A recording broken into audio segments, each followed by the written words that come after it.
It is July 23rd, 2014. We are in the Russell Library, the Special Collections Library in Athens, Georgia. My name is Alexander Stevens, and could you introduce yourself, please? I'm A.R. Killian, Archibald Roosevelt. All right. Thank you, Reverend Killian. Today we're going to be talking a little bit about your experience in Athens as a business owner, as a police officer, during some important events here in the history of Athens, and looking a little bit at the history of Hot Corner as well. So to start with, could you just say when and where you were born? I was born in Athens, Georgia on the 10th day of July, 1933, 120 South Harris Street, at home. Yeah. Dr. Jones was the physician. He lived on the corner of Hancock and Rock Spring. They up there renovating the house now, that brown and kind of yellowish house. Nice house. Great. That's you have a very impressive memory for that sort of information. I think you were obviously born and raised in Athens, and there's a whole lot that you could talk about today. We want to fast forward a little bit and begin with the time at which you decided to return to Athens after being away. So could you talk a little bit about why you decided to come back to Athens and when that was? Let me crank it right here. I finished high school in 1950. In 1950, most persons of color in Athens, you finished school on a Wednesday and you left Athens on a Saturday or Sunday. I left and went to Boston, and I had a job with W.T. Grant on Monday morning. And my daddy wanted me to go to college, and I said I wasn't going to go. He wanted me to go to Morehouse. I went to Boston, worked for W.T. Grant, and how old was I? 16? And I decided, I said, Daddy wants me to go to college, and I left home. So I went down to Burdett School of Business and enrolled in Burdett School of Business. There were only two persons of color in Burdett. My daddy came to Boston unannounced. I was living on Tremont Street, and he came that morning, and I was coming out of the apartment. I was staying with a fellow named Jimmy Hayes, and when I saw him and he saw me, I was dressed like he always wanted me to dress. He said a man of color should wear a tie all the time. And I had on a tie that morning going to Burdett School of Business.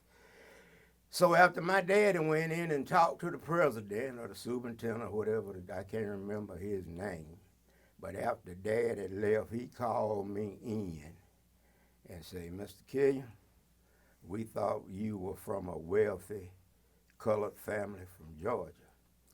Say, your daddy said y'all doing well financially, but he expects you to become educated and to be a leader.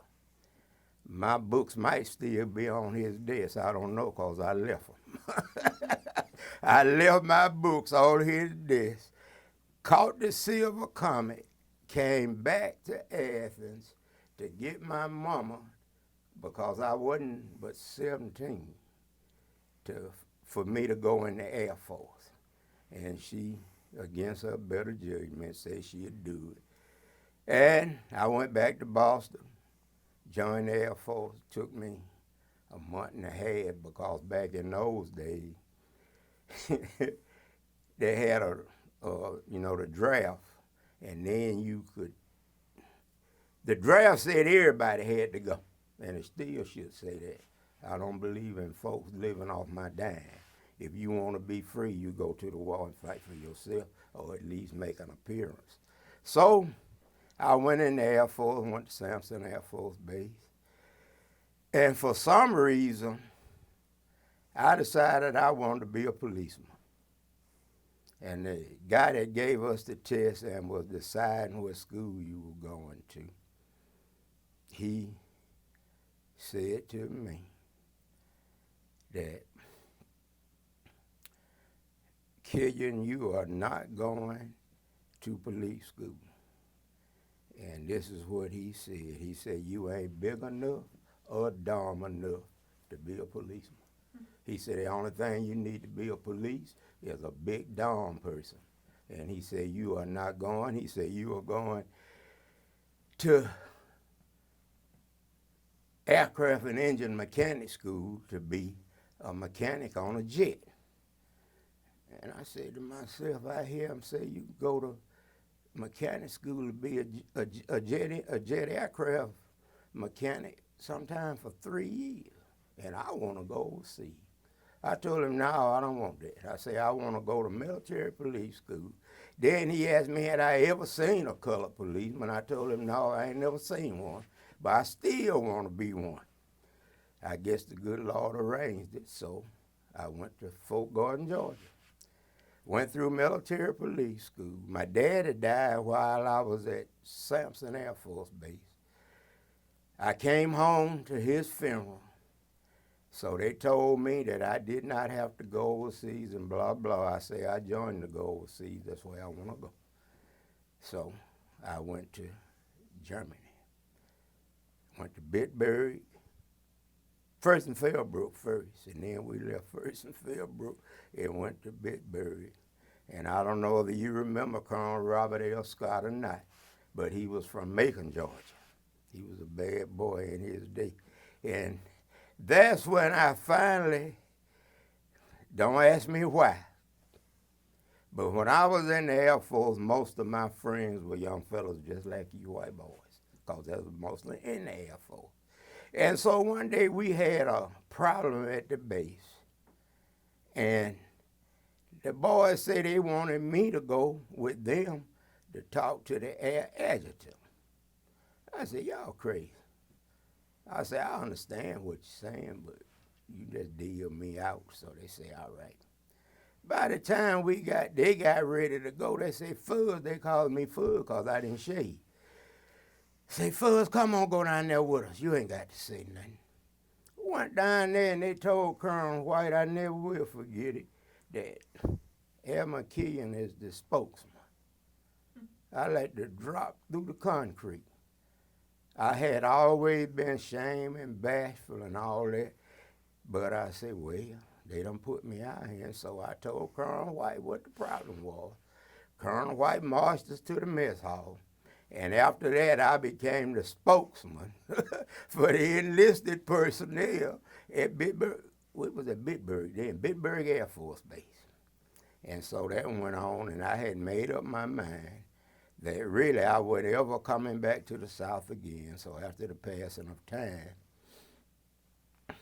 came back home, got married, moved to California.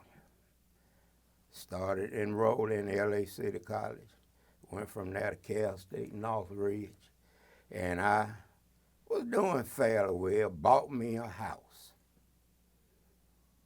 And I don't know why or how, but I had a dream, and things started to worry me, and my brother Alfred was out. He had gone to BU.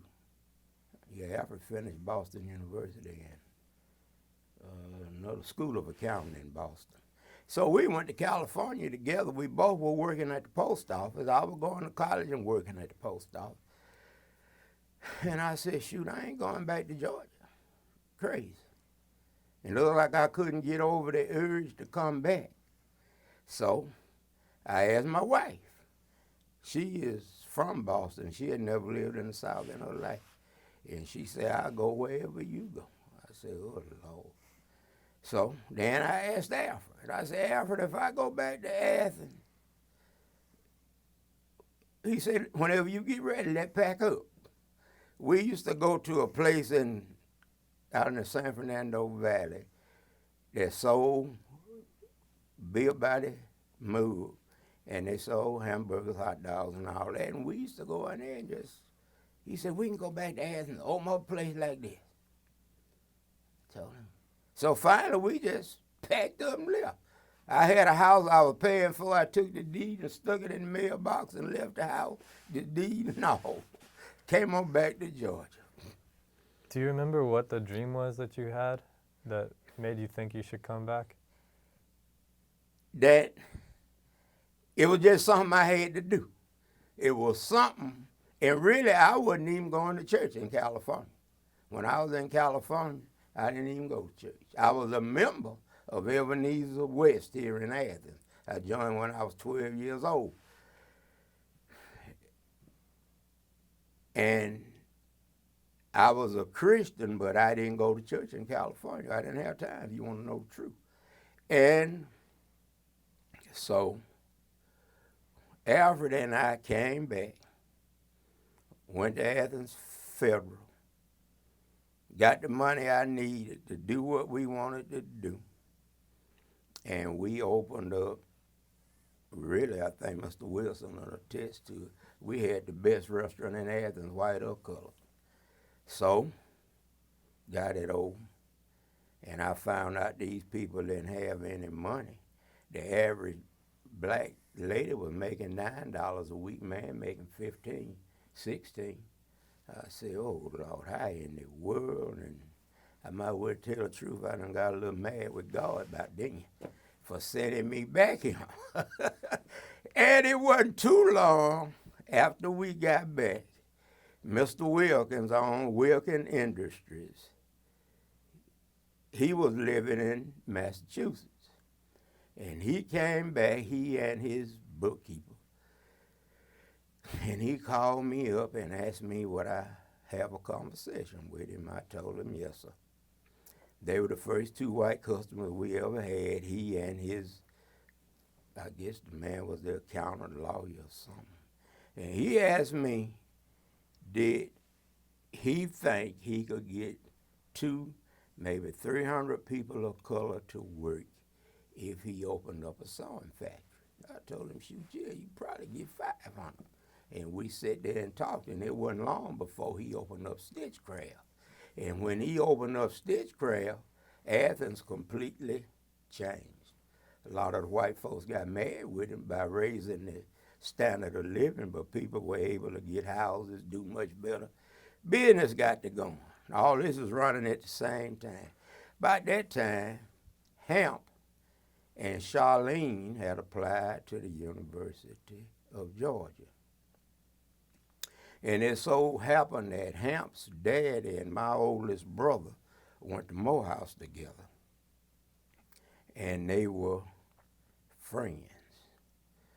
So they got to talking, and Mr. Hollowell, Attorney Hollowell, and all of those lawyers, they would eat at Killian's, and they would sit there and do their business meetings. And finally the thing came down to Hamp and Charlene would be admitted to the University of Georgia, but Hamp couldn't stay on campus. He had to have a place to live. I ain't gonna call the person's name, but they had agreed to keep Hamp.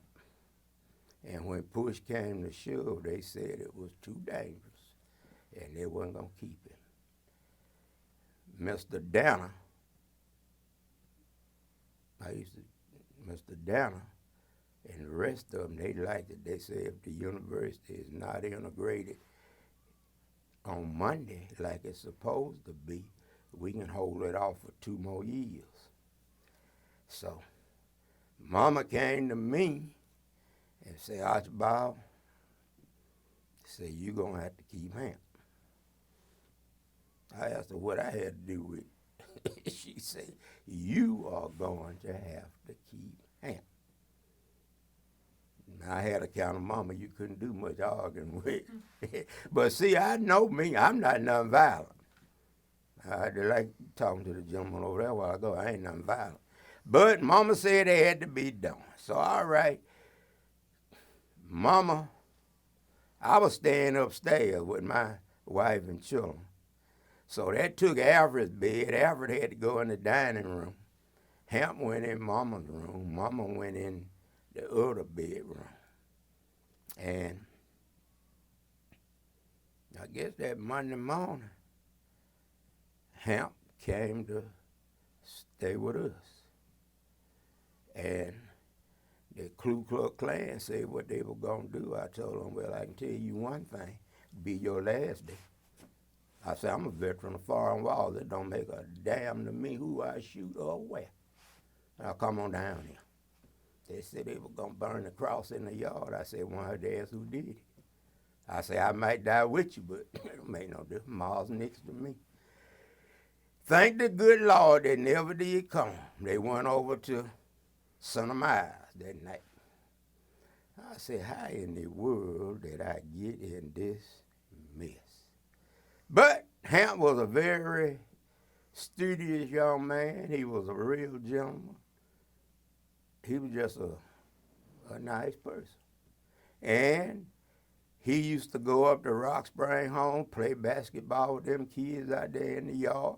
And he just made a lot of friends. And I guess things started to die down. I guess the people say, well, ain't nothing we can do about it. Business was doing pretty good, but it wasn't doing as good as I.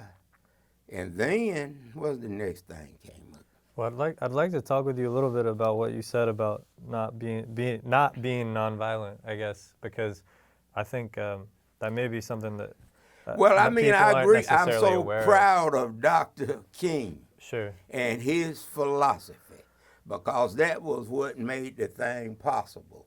But you know, everybody is like, I tell some people, if we had to take a test today, 1, 2, 3, 4, it's 5 of us in here. And I would imagine we would give 5 different answers if we could just come off our mind and write what we wanted to, because people just don't think alike. We all have a different point of view. And I'm just not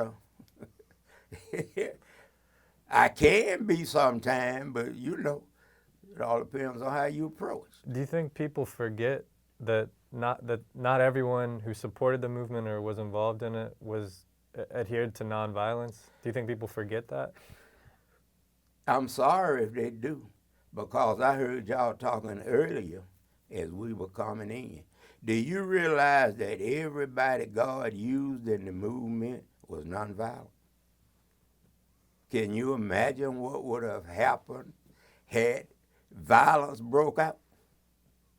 Been a different thing. But the people that was leading, you take some of the leaders different places, no education, no this, no that, but they were nonviolent, and they were able to get the people that was in that group under control to keep them quiet.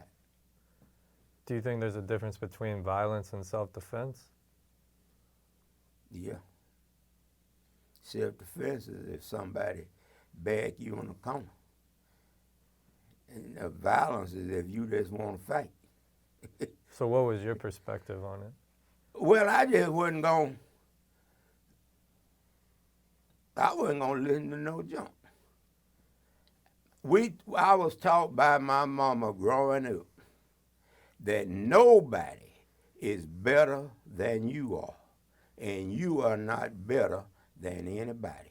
God made us all, and all of us are equal as long as we obey the law. We have to obey the law now. You can't be, I'm going to make now.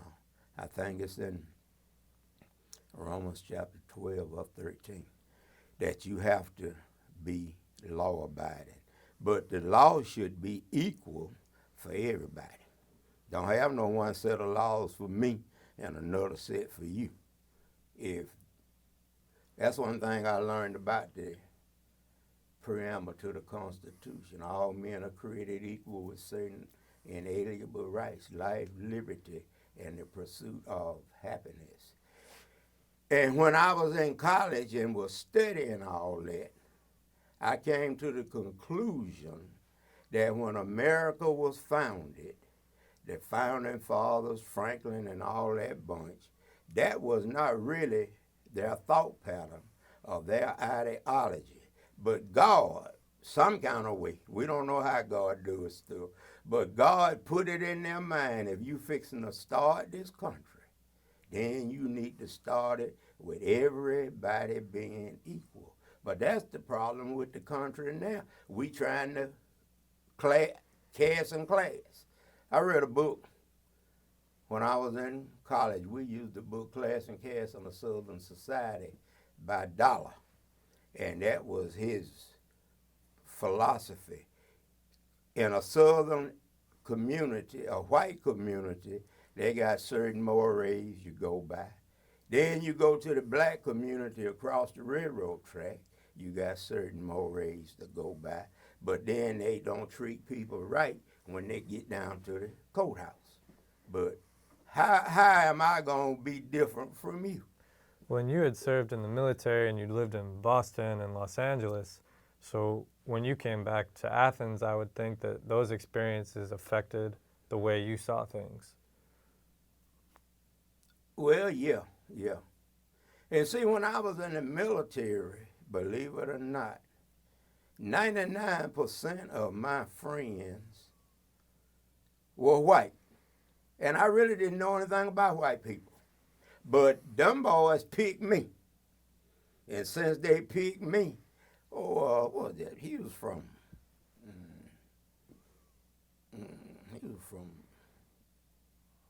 Alabama. Can't think of nothing this morning. But how in the world I got to be friends with some of the boys, I will never know. But we served together almost 4 years in the ETO. Some of us went to California together. And we got along, and we were friends really because they chose me.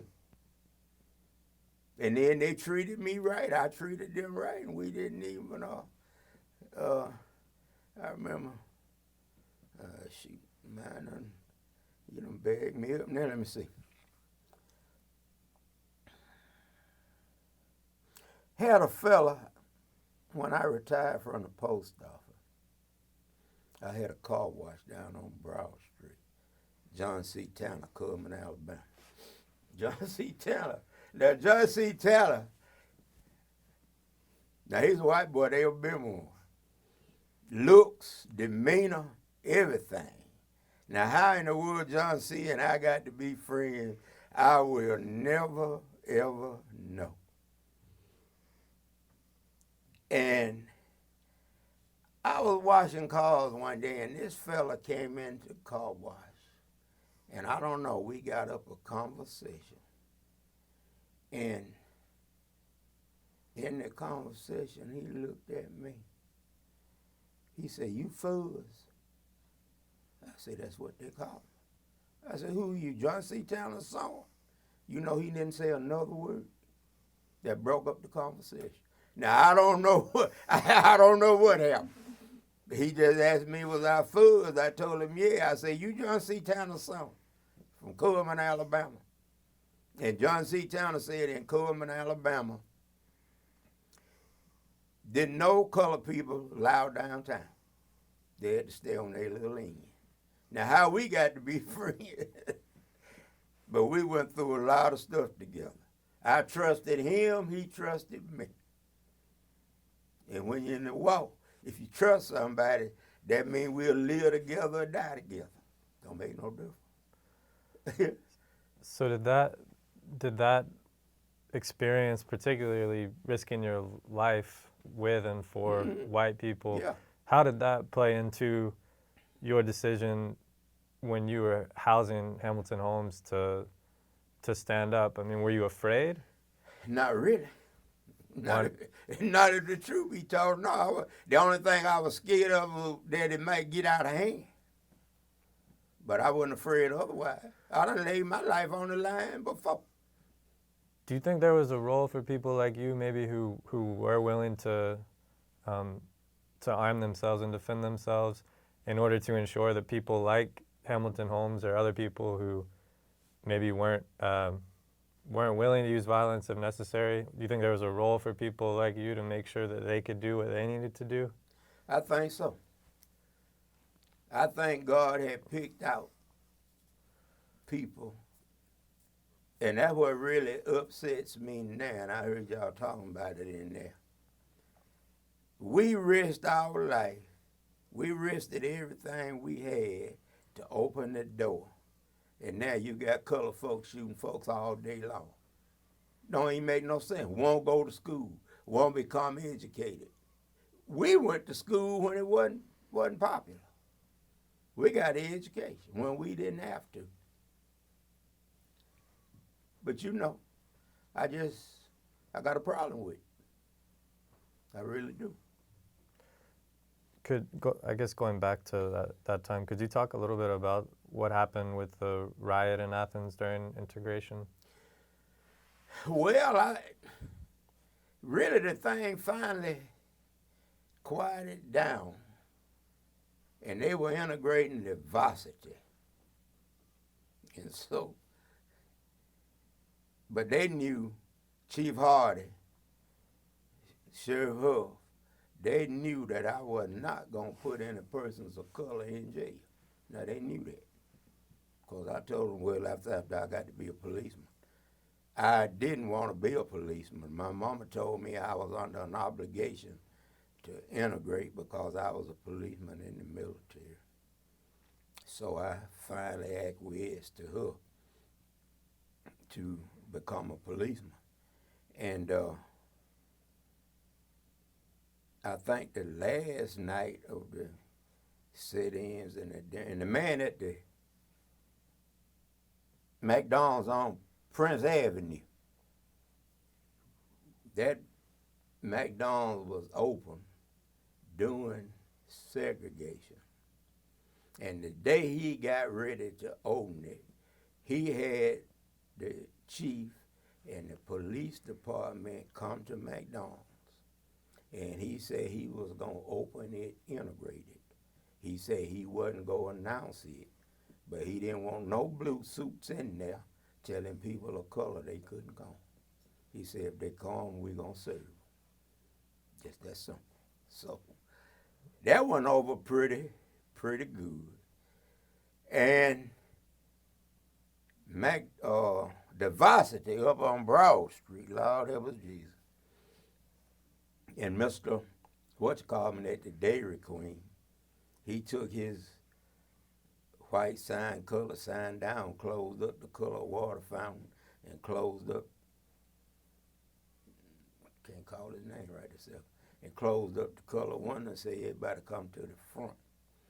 So on this particular day at the varsity, they had police from everywhere, all kind of stuff up there, all kind of vehicles.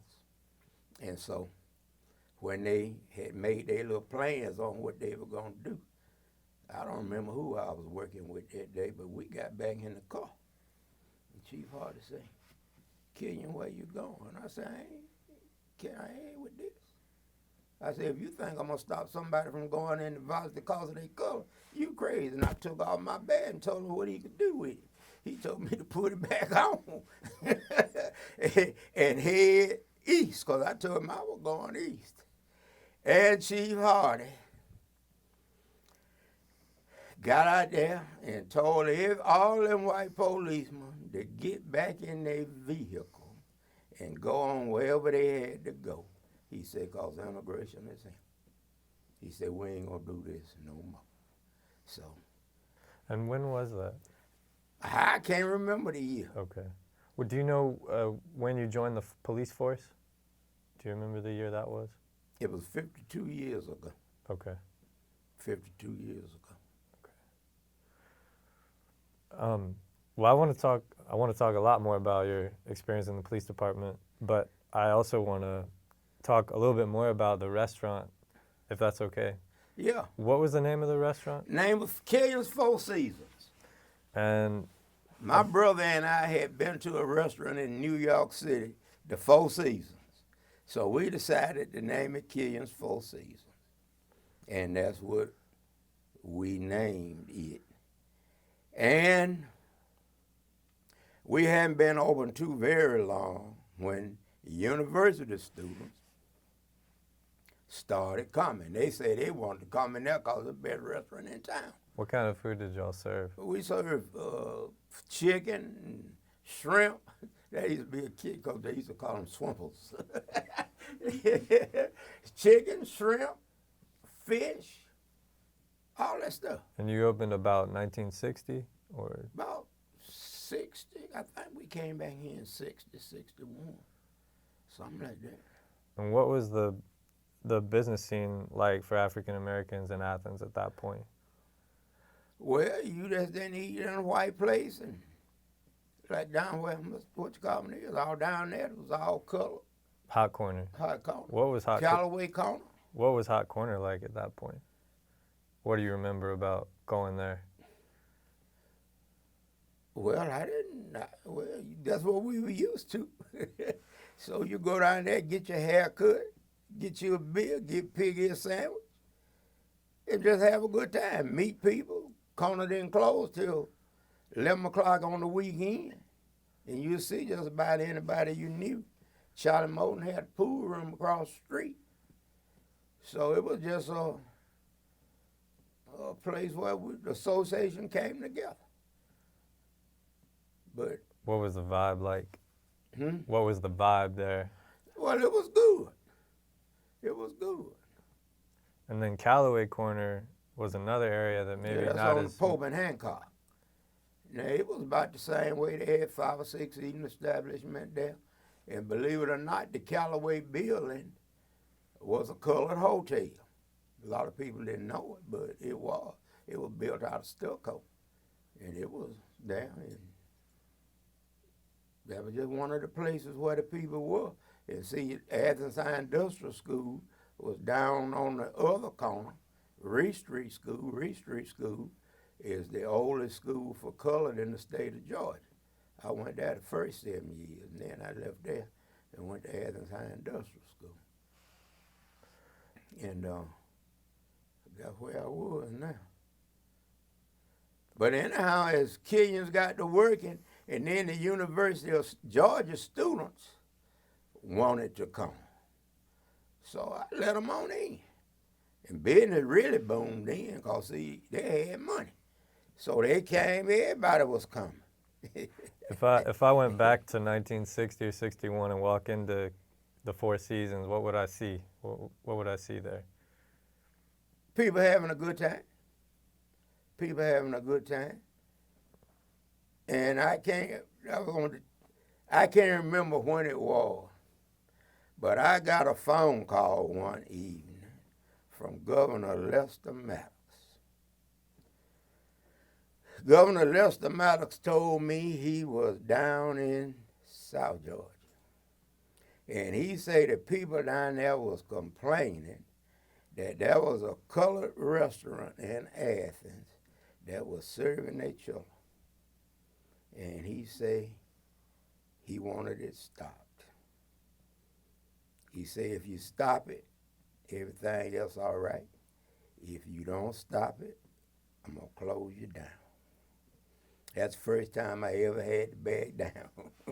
But I said, I guess I better back down for the governor. So I assured him that we wasn't going to let no more white students in.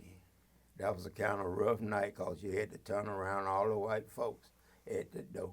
Told them that the governor said they couldn't come in. And at that same time, I had made up my mind. I was a policeman, too.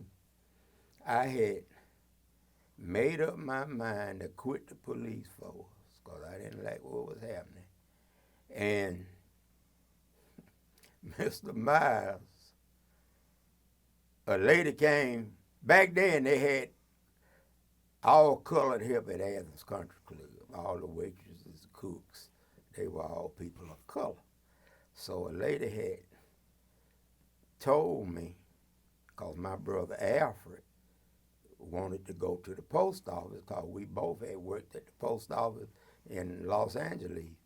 So she came to the club and said, Mr. Miles made a statement at the country club today while I was serving the table that he would never hire a colored person in general, nor would he hire Killian in particular. So about that time, when all this was going on, the post office hadn't hired anybody of color since my daddy had went to see Mr. Witchcallman up in Washington, and had no color person been hired. So when the Civil Rights Bill, I guess, got signed, they sent somebody from the post office in the executive position to make sure that people of color had been hired in the post office. And Mr. Miles hadn't hired anybody.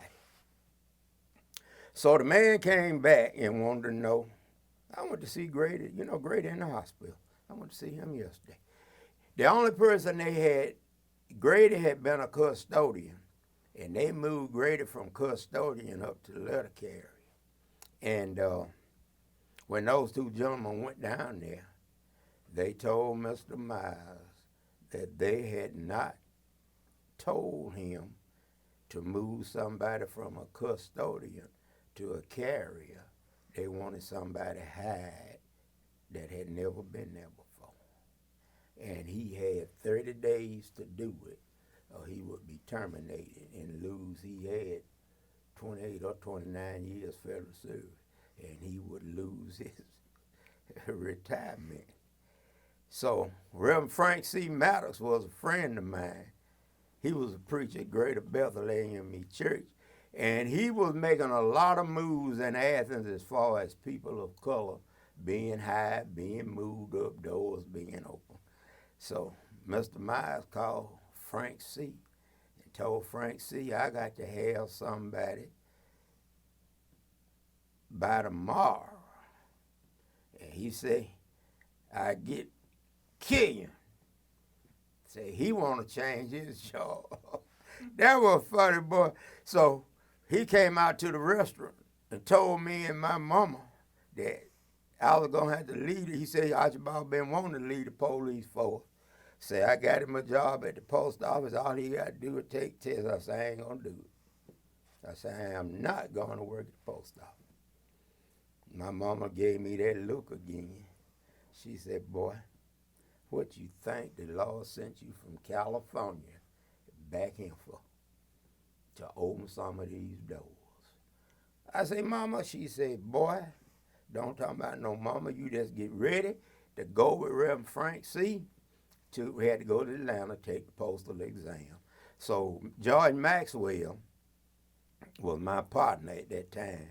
So I asked George, did he want to, I said, don't you want to lead the police force? He said, yeah. I said, well, we got to go to Atlanta, take the postal test. Reverend Maddox said he'll take us in the morning. Mr. Myers said he will be waiting when we get back. We went to Atlanta, got back. I made 100, 5-point veteran preference. And I told Mr. Ramsey, I said, I got to go around the corner and see Mayor Bishop first. Then I'll let you know. So I went around the city hall, see Mayor Bishop.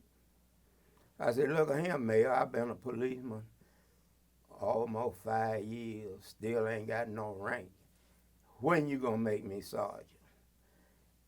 He said, we ain't ready to make no color man sergeant. I can't tell because you got a lady in here. And I meant that thing.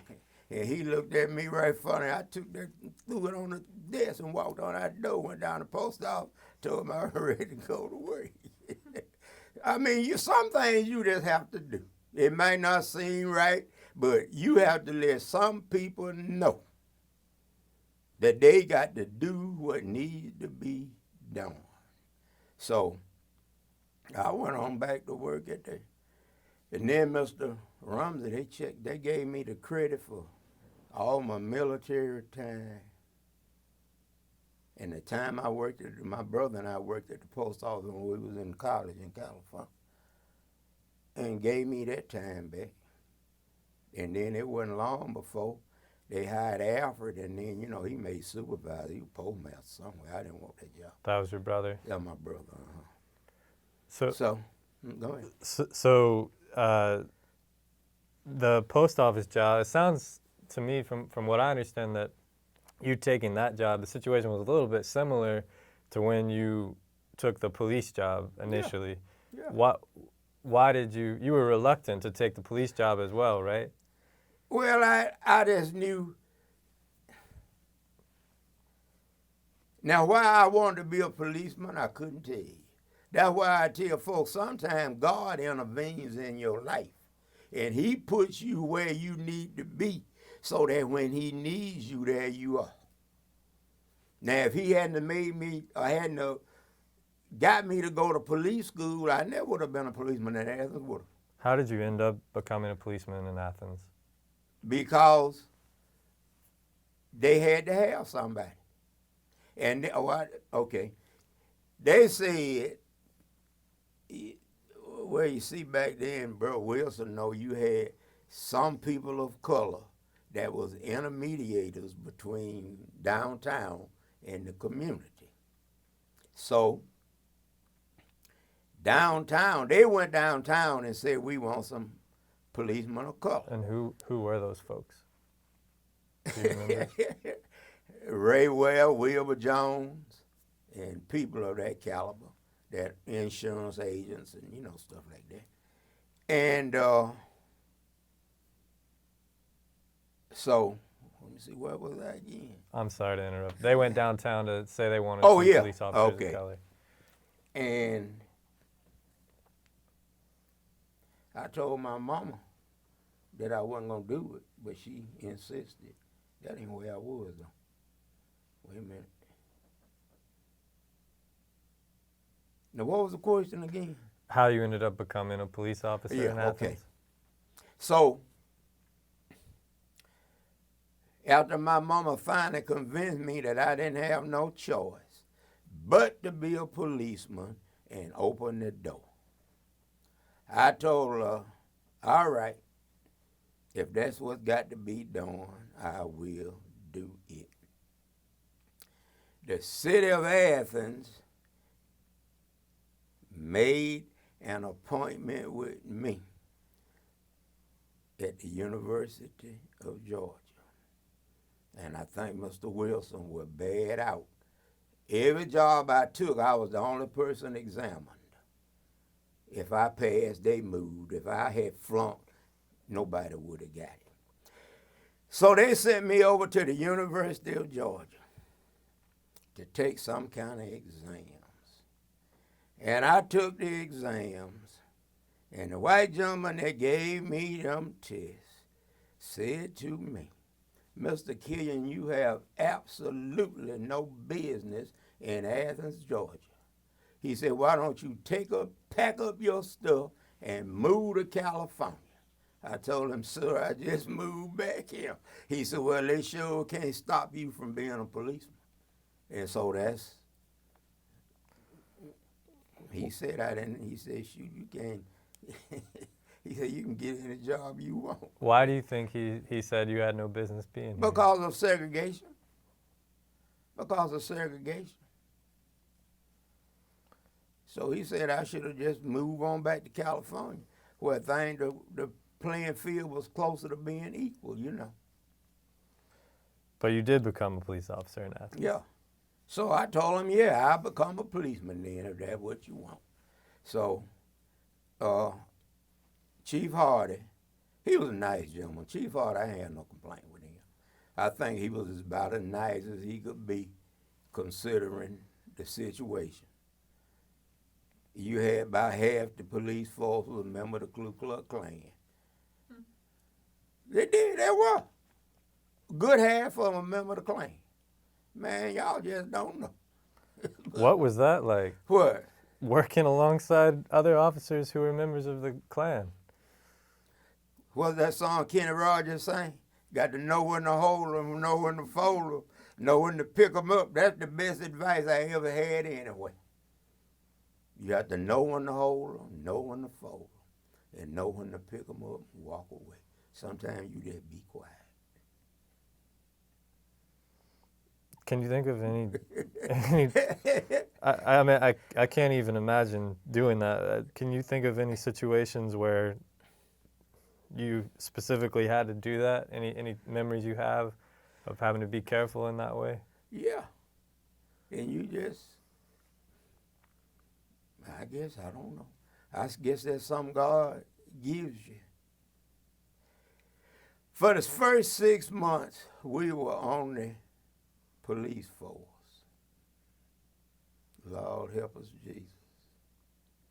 Then one day, one Sunday, at the AMVETS on Henderson Extension.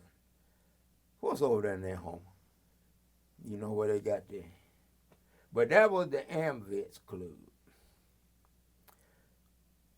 We came by the AMVETS Club one day, Sunday. It was on a Sunday.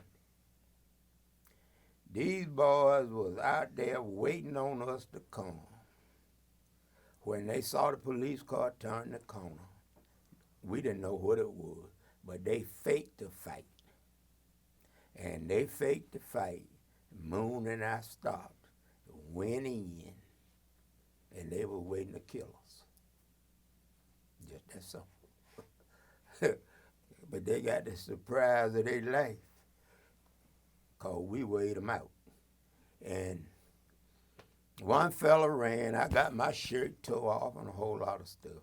But what would the policeman do now in a situation like that? They'll pull out that 10-cent pea shooter and kill somebody.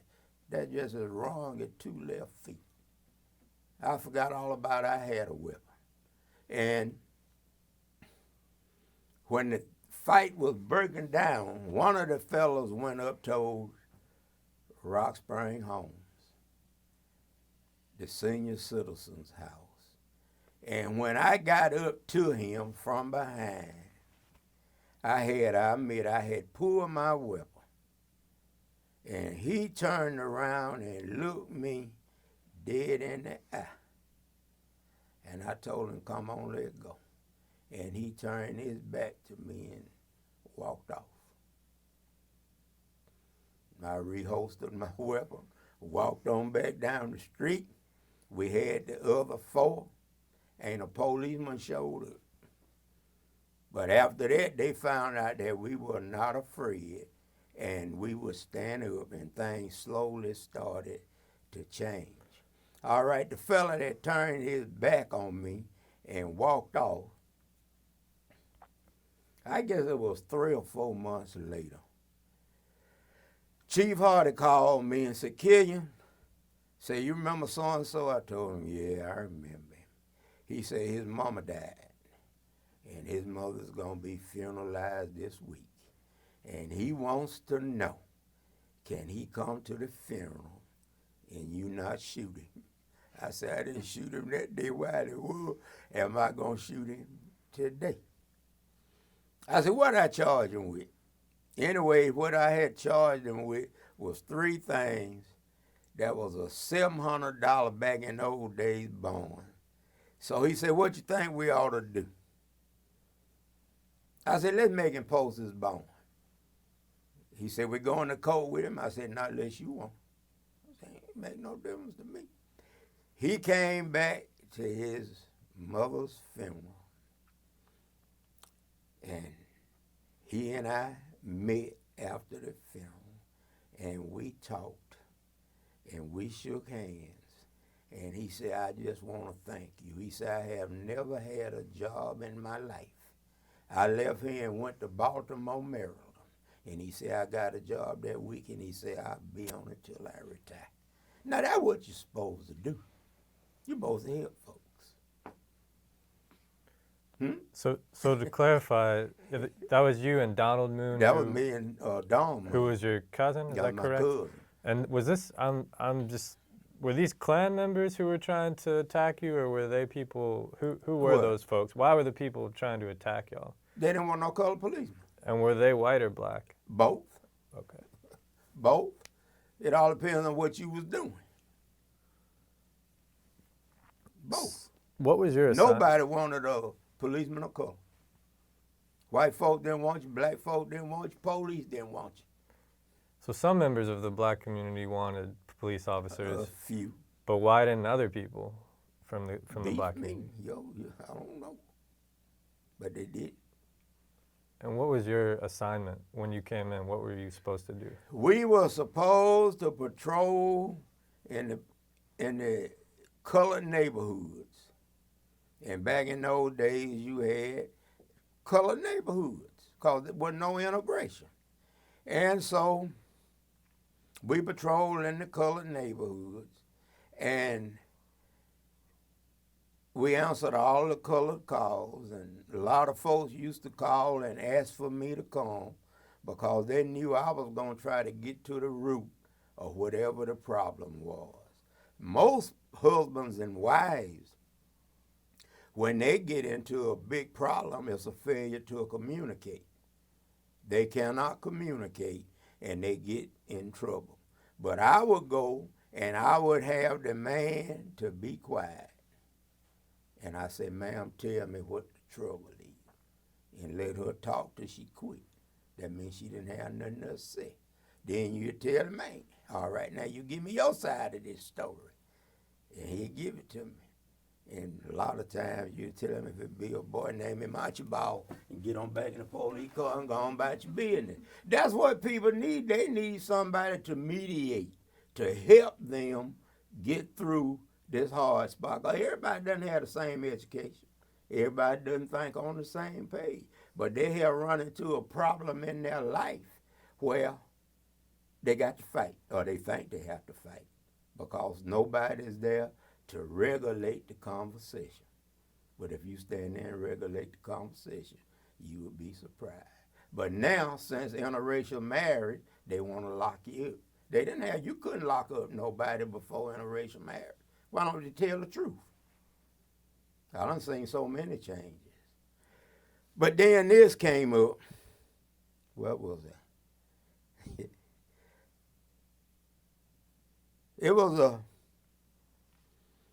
That's when St. Mary's Hospital was on Millage Avenue.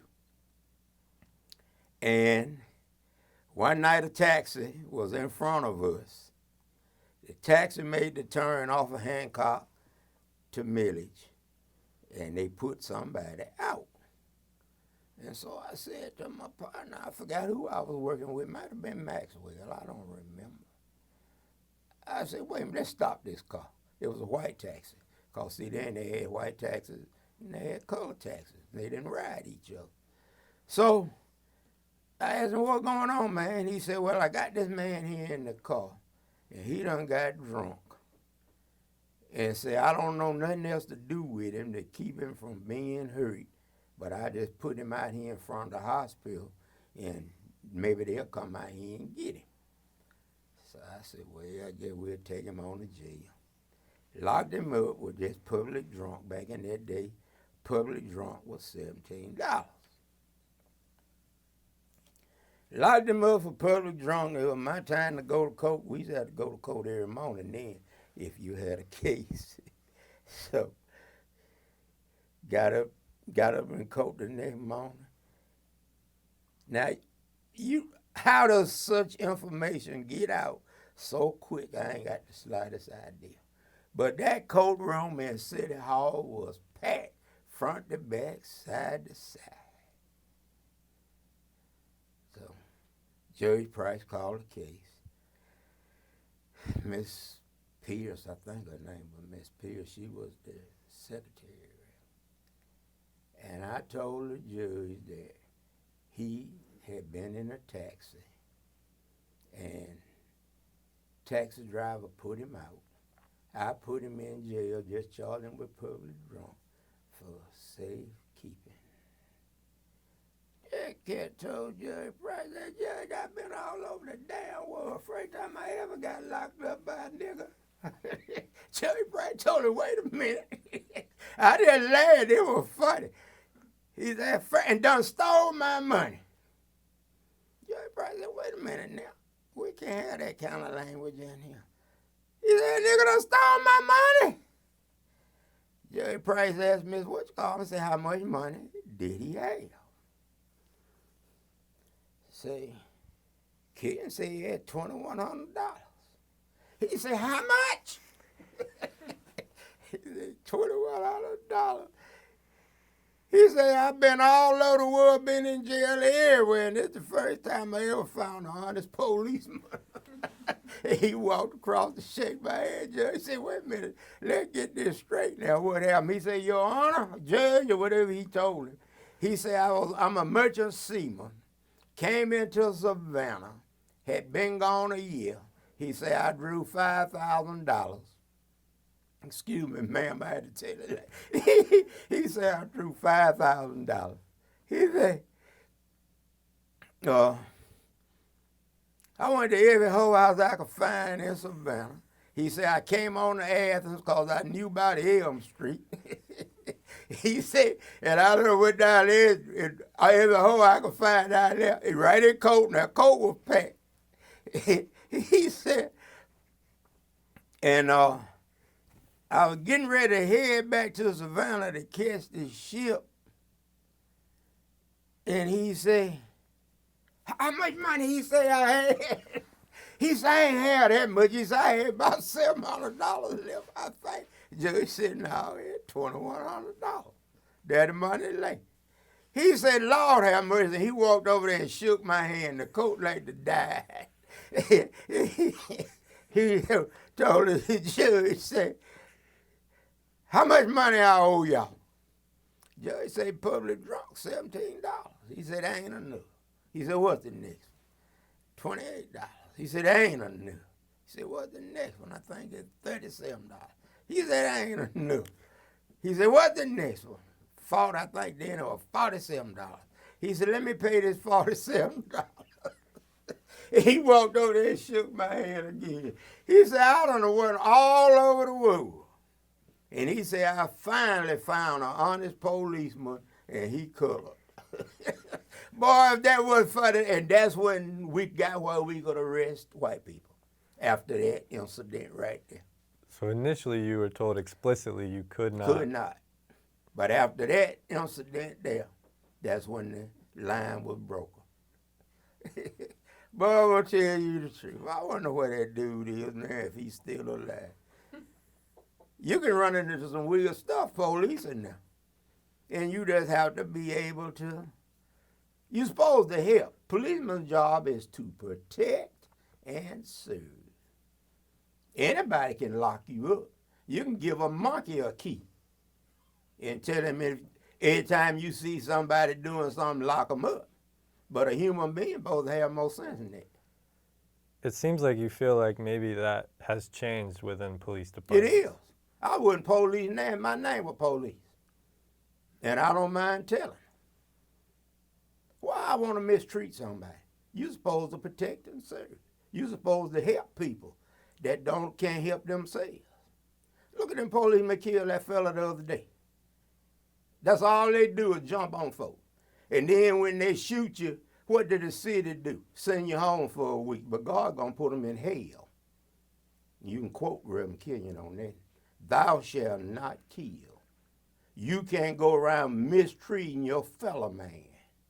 You're supposed to take care of him just like he was you. Now, where we got into this mess of everybody better than somebody else, Archibald don't know. But I know it don't work. That's why America in the mess is in right now. Look at the Middle East. So at that point in the 60s, you were getting a clear message from the department that your mission was to help people. Yeah, that's what we did. I think it changed, as far as I'm concerned, about 1990. Up until then, integration was working. People were trying to help each other. Everybody was trying to move up. And then up jumped the devil again. What do you think happened? I really don't know. Morals. Okay. But you know the devil, that's his job. That boy, he always on his job. He does what he is designed to do. Cause confusion. You were frustrated in the department, though. Yeah. What did that have to do with? I could just see that wasn't really what I wanted to do. I had opened the door. And as far as I was concerned, God told me to stay there until I got the door open. But you were passed up for promotions. Did that have anything to do with your frustration? Because you felt Not really. I just used that. I just want to see what he was going to have to say. But do you it feel like it made no difference? I was still going to leave. It seems pretty clear, though, that you think you would have been promoted if it wasn't for the color of your skin. Yeah, I would have been. Yeah, I know I would have. Yeah. So you left when you got the chance to go work for the post office. But you said you didn't want to work. I didn't want to work. See, my daddy was a letter carrier. And he used to have to carry mail in the rain. And I just didn't like that carrying no mail in the rain. But that was a very good job. When my daddy was a letter carrier, that was the best job a person of color could have in Athens. And probably in the United States. The post office, the clerks were white. The carriers out in the rain and the snow were colored. But those were good jobs. I listened to them today talking about insurance. Shoot, I had insurance. I can't remember when I didn't have insurance because insurance came with the post office job. So we had insurance. Blue Cross Blue Shield. You weren't down with the whole neither rain nor sleet nor wind nor snow experience. You had to deliver the mail. I was teasing the boys the other day. They didn't carry mail. What day was that it rained? Last month, I believe.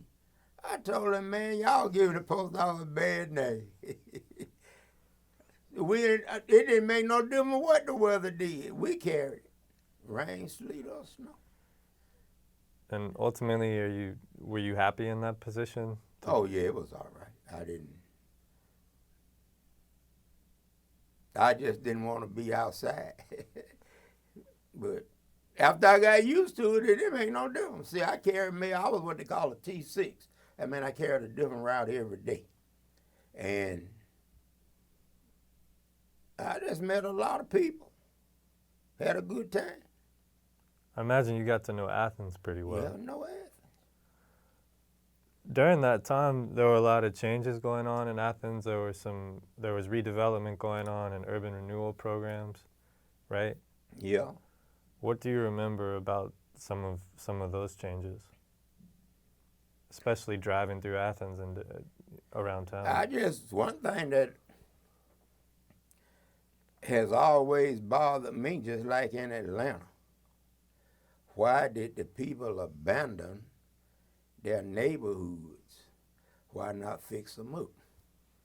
Now in Atlanta, the same thing. I was up there the other week.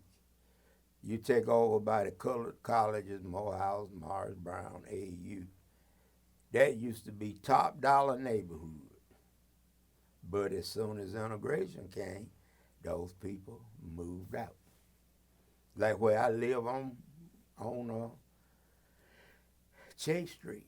Back in the day, every time they would build a new subdivision, they'd come to my, Archibald, you know, I said, no, I ain't moving.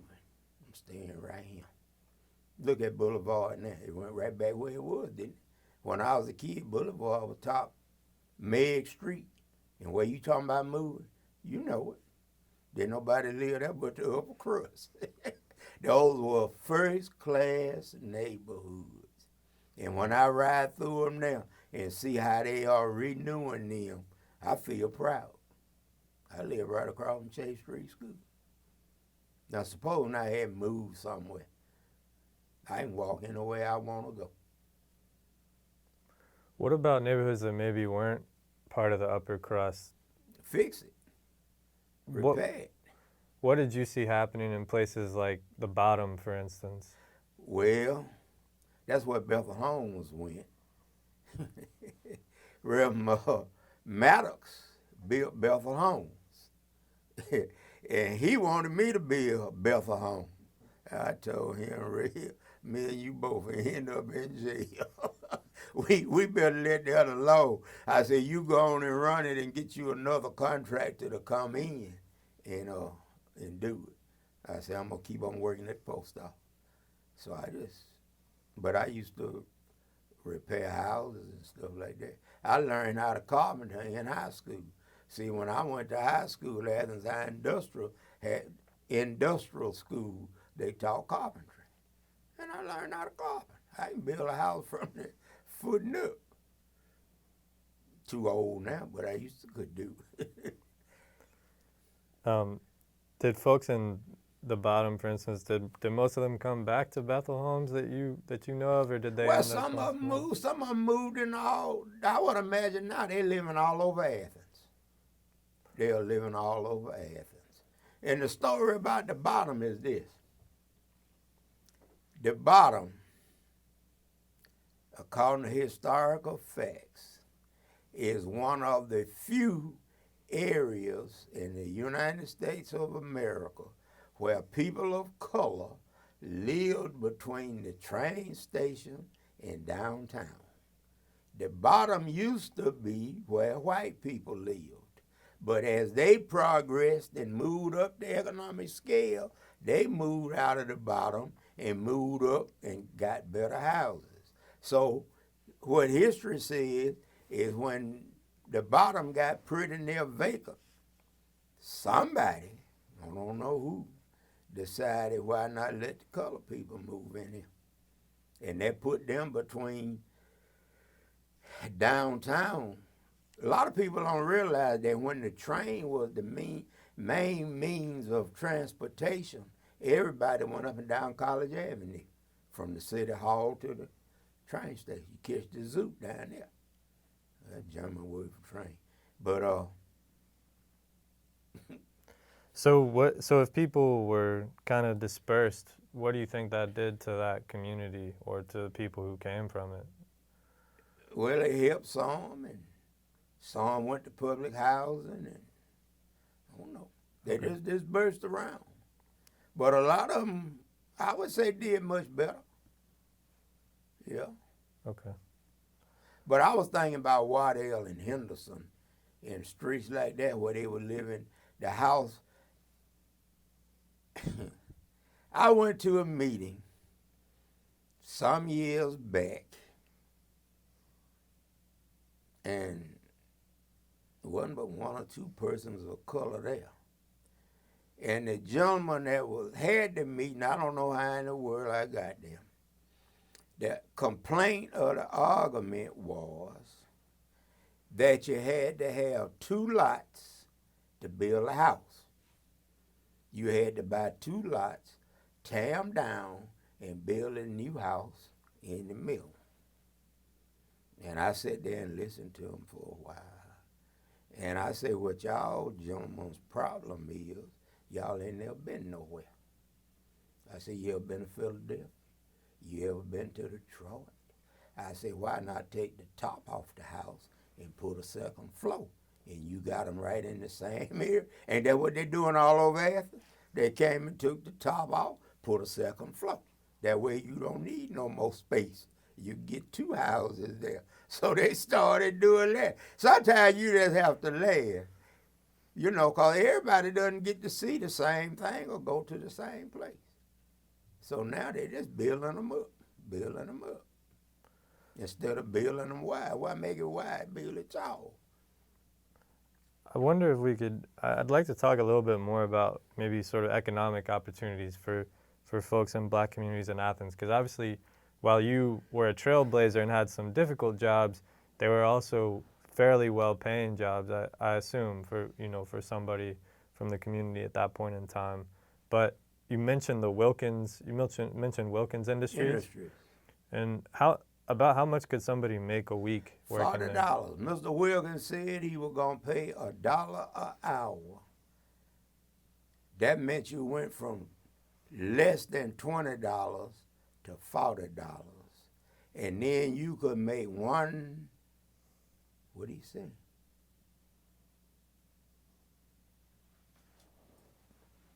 He had a number with the most overtime you could make.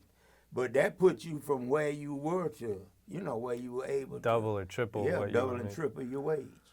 So Mr. Wilkins did that. Were there any opportunities like that before? I feel like maybe Yeah. I've heard you mention a company called Butler or another factory that had come to The town. only one I knew was David Pack Butler. Now, David Pack Butler paid $1 an hour to, that man lived up on Magnolia Terrace. He made $1 an hour, and somebody else that I remember. I mean, I might not, And did he hire black employees? David Pack Butler. David Pack Butler made milk cartons, milk containers. Did people from black communities in Athens And work there? then Westinghouse came, and Westinghouse opened up doors. Then Journal Time came, they opened up doors. And it's just like, I guess, everything else. Once somebody starts, other people will come in because they say, yeah, there's people here that can do the work. That's the main thing. Can anybody run the machines to turn out the product that we want? But it was sort of a big deal, right, when Wilkins Industries came in and hired black folks to work there, right? Yeah, I'm trying to think. Ford Motor Company wanted to come to Athens. Mm-hmm. They wanted that Ford Motor Company to come here because they were finna mess up the economic system. Who The were? University of Georgia is what kept the economics down in this town. They was in charge, period. You said they wouldn't let Ford come. Who was they? Well, whoever was downtown. Whoever was in charge downtown. And Ford went to Hapeville. And this other plant went to, there was a textile. They went on the other side of Gainesville. See, I grew up in a house where my dad and them, they kept up with all this stuff. Right. Yeah. So, and was it specifically because they were afraid that they would hire black employees? Yeah. That's why they opposed Ford coming? That's why they opposed. They didn't want economic advancement. I'd be willing to bet you, if you could check, you'd be surprised how many millionaires in Athens, Clarke County. I carried the mail.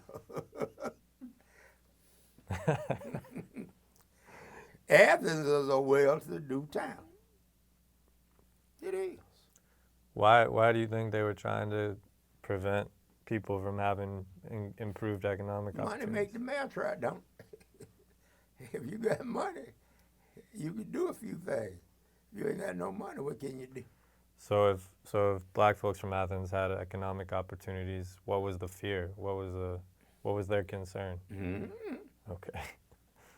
I really don't know, but I know it's always been there. You take very well Wilbur Jones, but shit. Well, they like my dad owned I don't know how many houses. And my mama didn't want to be bothered with them, so when Alfred and Clarence finished BU, she got rid of all that stuff. You said, actually, when we were walking in today, that you met someone who went to school with you at Athens High and Industrial who had a totally different experience from you growing up. Right. What were some of the, I guess, class differences that you were aware of growing up? But I have found that to be true no matter where you grow or grow in America. People grow up and live in clans, as it were. And they really don't know what's going on in another neighborhood. But this fellow, he lived out on going towards Lexington.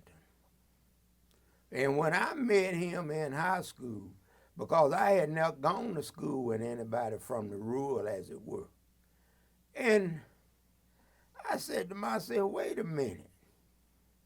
I know stuff he don't know, and he knows stuff I don't know, and the only way I'm going to learn what he knows is to become a friend, because I need to know that. And that's what I did in the military. If I find out you're different from me, and you grew up in a different hood from me, I'm going to do my best to make you my friend so I can find out another part of life. And that's where we fail in. We don't know what's going on at the university because we kept separate. I can remember the time at the university, if you didn't work here, you couldn't walk through here. No. You couldn't cut off a Lumpkin Street or back street, talking about no shortcut through the university. If you didn't have a job in the university as a custodian, you was at the wrong place at the wrong time. What would happen? They put you in jail. That's if you talk back, but they would tell you don't do it no more. You ain't lost nothing over here. Do you think that still affects people in Athens? Do you think they still don't feel welcome on campus? It could be. I hear a lot of them haven't been over here. They ain't got the slightest idea what's happening on this part of town. Do they? Now you take at the end of World War II, Magnolia Terrace, those houses were built for colored veterans of World War II. Sunset Drive and all that going toward Prince Avenue was for white veterans of World War II. And if you got on, let's say King Avenue, ain't no way you could walk down King Avenue without the police want to know where you going, who you work for, what you doing over here. That's that way it was. Up that way you talking about moving. If you didn't live up there, what you doing up there? Well, no color folks up there. What do you think that did to the way you see this town now? I don't know. I don't really even think too much about it. I don't get it. Because I've always been able to go about that way. That was another thing. When I was a kid growing up, when I was 12 years old, I got a job down the Figgis Jewelry Store, 224 East Clayton Street. My friend, Mr. Harold Hall, he was a school teacher. Amir Stroud became a school teacher. We all worked downtown. And we could go anywhere downtown we wanted to. I could walk in Silencer's pharmacy and order what I wanted. I could go to the varsity because they didn't know whether I was getting it for Mr. Spencer or for myself. And that's the way it was. You walk in there and order it, and come on back out the door. So you had some privileges. We did. Because you were essentially endorsed by the people you worked for. Who you work for. I went to work for Mr. Figgis making $2.50 a week. And I quit Mr. Figgis after I worked at Figgis 5 years. All my brothers worked there. My daddy worked there on the way up. And then Mr. Spencer gave me $5 a week. $5 a whole lot of money then. Good gracious anybody. We used to cut grass on Darien Street, Henderson and all that. But what you learn to do, I used to know all the white folks on Darien Street, all of them on Great Avenue. And they would have a telephone on a table like this. And they would have you bring in the kindling, bring in the coal, and do whatever they want done. And they would have money on the table, nickels, dime, quarters, $50, the whole thing. And when you got through, say, Miss So-and-so, I'm finished for the day. Archibald, get 27 cents. That's what it could be $10 laying there. But she said get 27 cents. And that's what you got. It really taught you honesty, didn't it? Because she knew how much was there. And she said get 27 cents. Another lady might tell you get 25 cents. Or get this. And my mama taught us to keep your handkerchief in your pocket. That way you can tie it up and it won't rattle. Because if it rattles, they might tell you that they don't get nothing. Now, what could you do? If they told you don't get nothing, you didn't get nothing. That theft, wasn't it? So it really wasn't all bad. So they never handed you the money? No. Why not? They wanted to see what you were going to do. They were going to see, if you took money off that table, you'd take some other money, wouldn't you? Taught you honesty. It wasn't all bad. It all depends what you did with it. Do you have time for a few more questions? Go ahead on. You doing all right? Yeah. Lord have mercy. Go on. Okay. I'm really interested to know, as someone who, witnessed the civil rights demonstrations in Athens, what do people not understand about that movement or that time that you think we should know?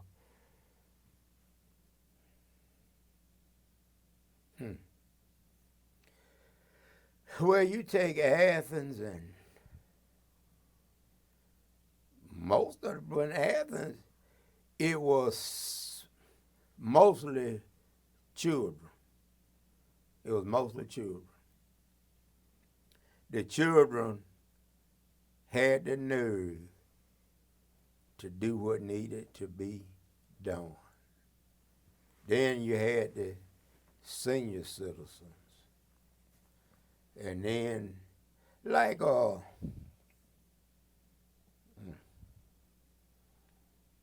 preacher at Ebenezer Baptist Church, Lord help him. I guess Ebenezer, he came here from Alabama. And I think his main purpose for being here is God sent that rascal here to lead the integration movement, because he got those children organized. He had them marching. He had them doing this, that, and that. Is that Reverend Hudson? Hudson, thank you, sir. Reverend Hudson. Reverend Hudson, for some reason or another, he just didn't like me. And I ain't know nothing about him from Adam's house cat. But I was patrol. That's when I was a policeman. And one day I saw a man. He drunk. I asked him to go home. It was on a Sunday, too. And he told me he wasn't going home. There wasn't but one thing I could do, and that's to lock him up. I said, lock you up for what? He was a veteran. So I ended up locking him up. Get back in the police car to go back to his mama's house to tell her that I had locked her son up, and he wasn't nothing but drunk. Tootie was death sergeant. He called me up, said, Killian, that man you just locked up just hung himself back there. So we shot back to the jail. I jumped up on top of the cage, cut him down, but he was dead. He had died that quick. I don't know how that rascal died that quick. So anyhow, Reverend Hudson said that I killed him. And they ended up taking me to court for hanging him in the jail cell. And the day of the hearing and all that stuff, I forgot who was the attorney, but the jail cell was half white and half black. You put black folks on one end, white folks on the other end. And this guy was back there. And he got up and testified that I did not want to lock him up. And I told him I was going back and tell his mother and say he hung himself, and they knew it. So that was the end of that. About, I don't know, passing over a little time, I get a call from Chief Hardy. Chief Hardy said, Killian, we got him. Said, Reverend Hudson got into it with a lady at Ross Spring Home, and I want you to go get him. And we'll put a stop to all of this. So I went up Well, I thought I might catch him, and I found him. And I told him, Reverend Hudson, they're getting ready to do you in. I said, I ain't going to take you where you need to go, and I ain't going to arrest you. I said, now it's up to you to get from here to there. And if I was you, I'd stay in them bushes. So finally, Chief Hardy called me back. He said, you ain't got him yet, Killian? I said, no, I ain't seen him. He said, I told him at first they didn't have no business sending you. And Hudson made it on back to the parsonage behind Ebenezer. See, that's what I'm talking about. You help folks. And he just kept on doing what he was doing until Chief Hardy that day told him, don't come back up to the varsity no more, because integration is a fact of life. So was Chief Hardy trying to arrest him because he was leading demonstrations or helping with the demonstrations? Was that his? I think that's what it was. I didn't ask. But I would, yeah, that's what it was. Okay. Because he was there. All of that, well, everything that happened at Ebenezer, see.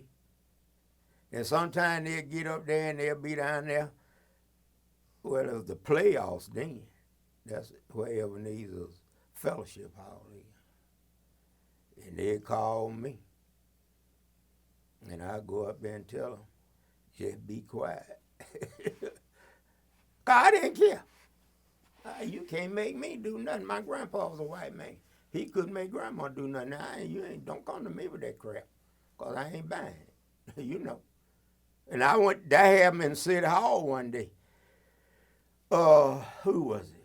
Mayor. Who was the mayor? Let me see. He told me something up there in the City Hall. They were having a meeting. I told him, have you ever seen a Negro look like me get off slave ship? I said, if you had left grandma alone, you not to be bothered with me. I said, but some of that crap you want, I'm going to get it just like you get it. Because they ain't never brought no Negro from Africa look like me. It's because of what you did to grandma. That reason they don't talk to me no more than they do now. Because I would tell them in a New York second. My great-grandpa was Mr. Killian in Madison, Georgia. He owned slaves. And when the war was over, he told his son, my grandpa, that he could leave. And he did. And he came to Athens. He was the first fireman of color in this town. That's our trouble. We just let folks run over us instead of standing up.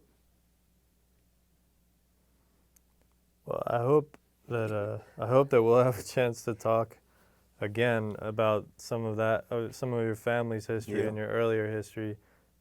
I guess the second to last question I have, and it's sort of related to what you were just saying. Obviously, there were a lot of white people in Athens who opposed integration and who were attempting to prevent things like your appointment to the post office.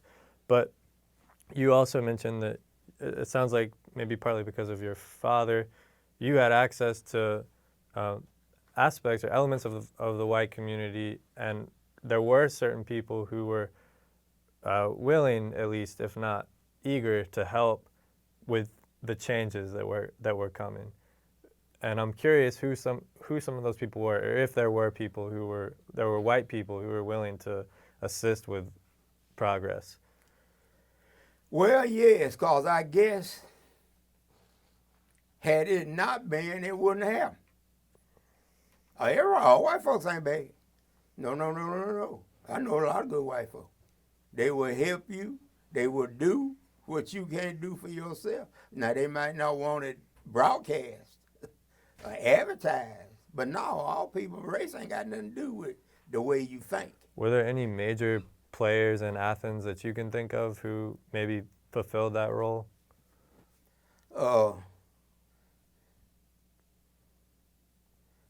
Joe Gagans and Mr. What you call him up there on, no, I can't shift gears like I used. Yeah, it was a lot of folks. They didn't particularly want to, announced or publicized, but they did a lot when the opportunity came up to open doors. I know early on in your life, your father had a meeting with Senator Russell. Right.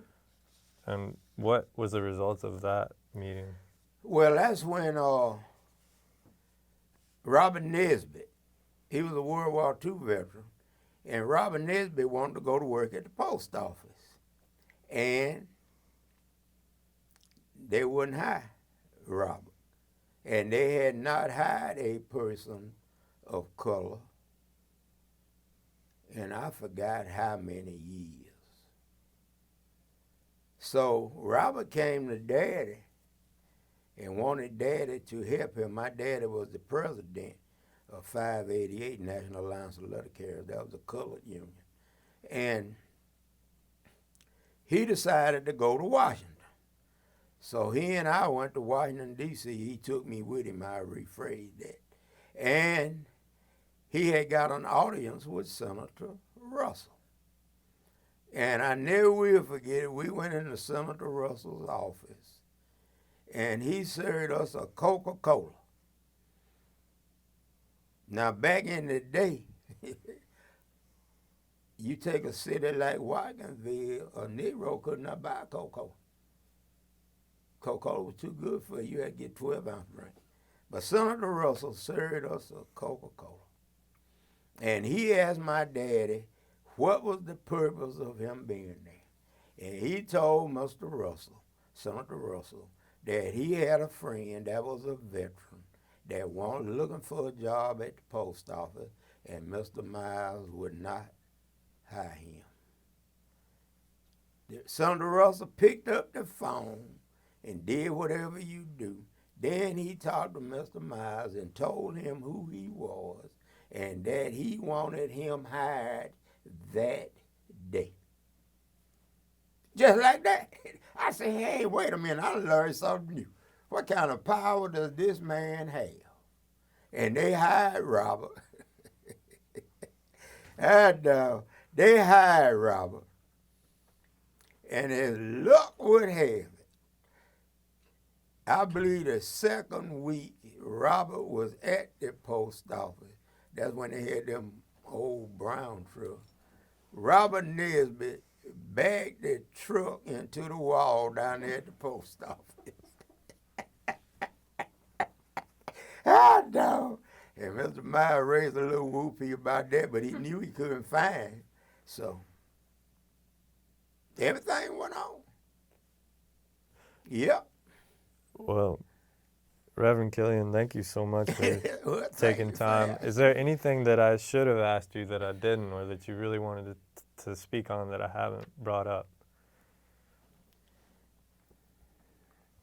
My only problem is why, after some of us went to so much trouble to get the door open, or them young colored fellas out there raising all that whoopee instead of getting educated and going to work and being productive. Now, that's my problem. Maybe we can talk about that when we meet up again. I'd be interested to hear your thoughts about it. And then you take a lot of kids now. I heard you and Mr. Whatcom over there talk about it. A lot of children don't know where we came from because their parents have not told them about segregation and integration. I spoke at Clark Middle School back before the last term was over. And some of them kids told me that ain't never been no segregation. There ain't never been where they couldn't go to school with white folks. I said, where in the world y'all come from? I said, that don't even make no sense. That y'all don't know history, because if you don't know history, you bound to repeat that thing. Somebody needs to tell these children what we had to go through to get where we are. And that ain't, as it were, your fault. That's their parents' fault in the house that needs to tell them how they got to where they are. Because how they going to find it out? Well, that's partly why we're talking to you today. It could be. Somebody need to tell them. It has not always been this way. It has not been easy. Now, what you going to do, slip and slide back? They building a jail out there for a whole over 1,000 folks. When I was in the police department, 454 filled up the jail. Now, why they locking them folks up? Got to be a reason. Guess you control them. But who wants to be controlled? Need to be free. Who was that said something to me? We was talking earlier, was it yesterday, about the Republican Party. I grew up as a Republican. My daddy was a Republican. And the reason was the Republicans said you can go anywhere you want to if you're willing to do it. You know, it ain't like it is now. But all you got to do is be willing. Get out there and get you a job, get you a business, and move on up. I don't know what's wrong. I still say it's Satan. The devil just don't want you to make it. He put every kind of stumbling block. But if you in the position, if you a preacher, pastor, or you have the ability to discuss this with people, you ought to put them on the right road instead of letting them just keep scuffling along. And that's the work you've chosen to do since retiring from the post office. I guess so. No, I didn't choose it. God chose it. Okay. Yeah, I didn't choose it. I ain't gonna tell that to you. That's a better way to put it. God did it. Well, thank you, Reverend Killian. Well, thank you. I hope I can help somebody. I'm sure you are. I hope I help somebody because we need help. And ain't nobody going to be able to help us like self. Yep. Get an education, get a job, get on the good foot.